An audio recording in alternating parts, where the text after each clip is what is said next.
contrato de trabalho intermitente, introduzido pela reforma trabalhista, vem tendo aceitação pelo mercado de trabalho, mesmo com todas as incertezas que agrega.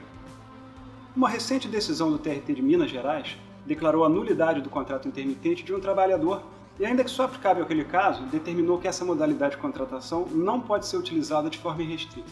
Nesse vídeo nós vamos falar sobre o contrato de trabalho intermitente e também comentar essa recente e importante decisão e como ela deve servir de alerta.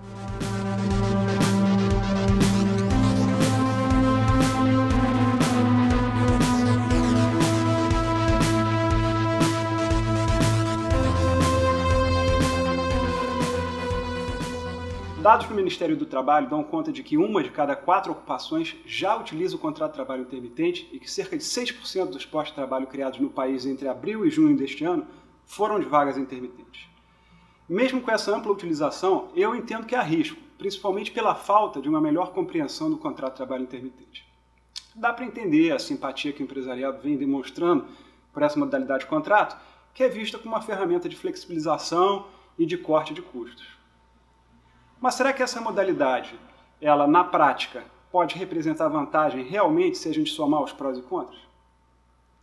Para que nós possamos responder essa pergunta, vamos ver inicialmente como funciona o contrato de trabalho intermitente. Bom, ele deve ser necessariamente celebrado por escrito e tem que indicar o valor da hora de trabalho. Esse valor não pode ser inferior ao valor horário do salário mínimo ou aquele devido aos demais empregados do estabelecimento que exerçam a mesma função, em contrato intermitente ou não. O empregado ele fica aguardando ser chamado para trabalhar. Isso pode ser feito por qualquer meio eficaz.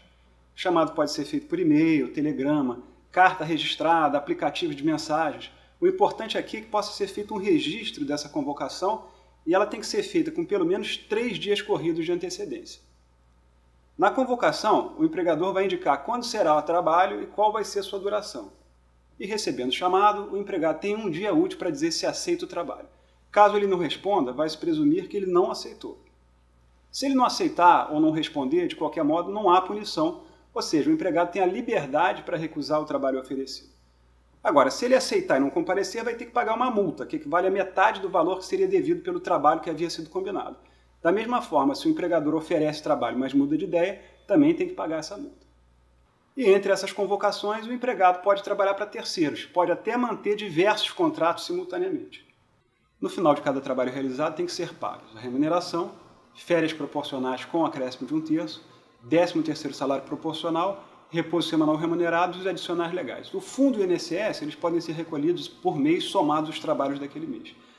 Então, essas regras aí dão margem a alguns problemas. Se o empregado ele pode livremente recusar a oferta de trabalho do empregador, o que vai acontecer se ele nunca aceitar qualquer convocação? A CLT não prevê qualquer solução para esse problema. Isso pode levar a uma enxurrada de contratos fantasmas nos quais a CTPS está anotada, o emprego existe formalmente, mas não há trabalho ou pagamento de salários.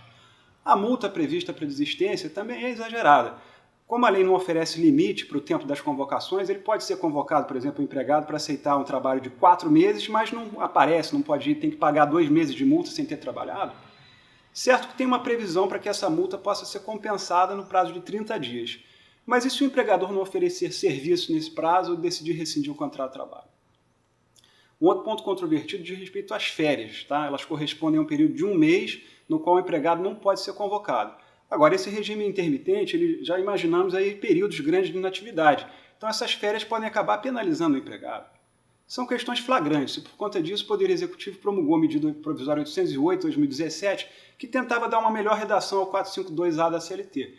Ela previa, entre outras mudanças, que após 1 ano sem convocações o contrato seria rescindido, suprimia a multa por desistência e revogava a regra de que os períodos de inatividade não são computados como tempo à disposição do empregador. Mas a MP não foi convertida em lei, perdeu sua validade, retornando então à problemática redação original da CLT no particular. Outra coisa é que é difícil imaginar que nessa crise o trabalhador vai conseguir vários contratos que na sua soma permitam obter uma remuneração equivalente ao de um contrato de trabalho regular. Vamos lembrar também que já existem situações diferenciadas previstas em lei para atender à necessidade do empregador que fogem às situações de rotina.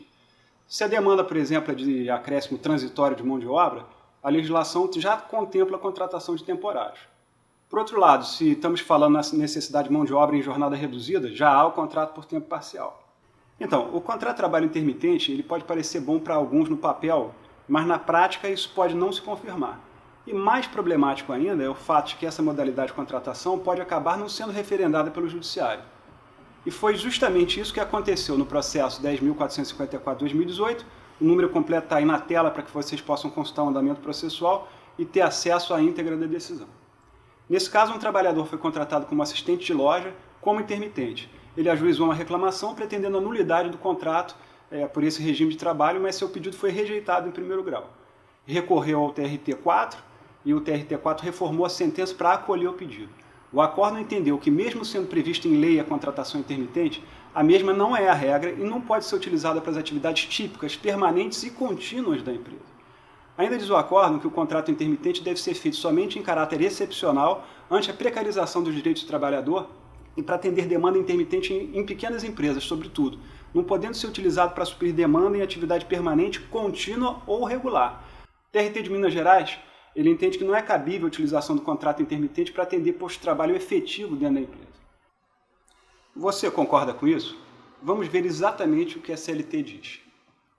Considera-se como intermitente o contrato de trabalho no qual a prestação de serviços com subordinação não é contínua, ocorrendo com alternância de períodos de prestação de serviços e de inatividade determinados em horas, dias ou meses, independentemente do tipo de atividade do empregado e do empregador, exceto para os aeronautas regidos por legislação própria. Quando falamos em não continuidade, eu acredito que a intenção do legislador era atingir os chamados bicos, regular nichos específicos do mercado de trabalho. Se considerarmos, por exemplo, uma empresa de eventos ou espetáculos que ocorrem sem intervalos definidos, temos uma harmonia com o espírito da lei. Agora, se eu vou ter todos os meus empregados na minha atividade fim em contrato intermitente, isso não faz sentido, porque essa hipótese está melhor adequada ao contrato de trabalho padrão. E essa dúvida ela não existiria se a lei fosse mais clara e efetivamente informasse o escopo do contrato de trabalho intermitente. Nesse vácuo, o problema é que a forma como o empregador interpreta a lei pode ser bastante diferente daquela do judiciário. Também é bom mencionar que se encontram em curso no STF, aguardando julgamento, diversas ações diretas de inconstitucionalidade acerca do contrato de trabalho intermitente. Em resumo, ainda que os dados revelem que o contrato de trabalho intermitente é uma realidade no atual mercado de trabalho, a sua utilização permanece merecedora de cuidados e de uma avaliação criteriosa por parte do empregador quanto à real necessidade de sua utilização.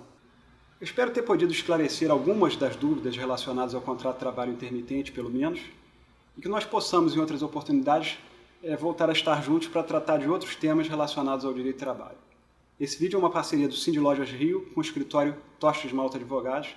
Eu sou o Rodrigo Tostes Malta e agradeço pela sua audiência.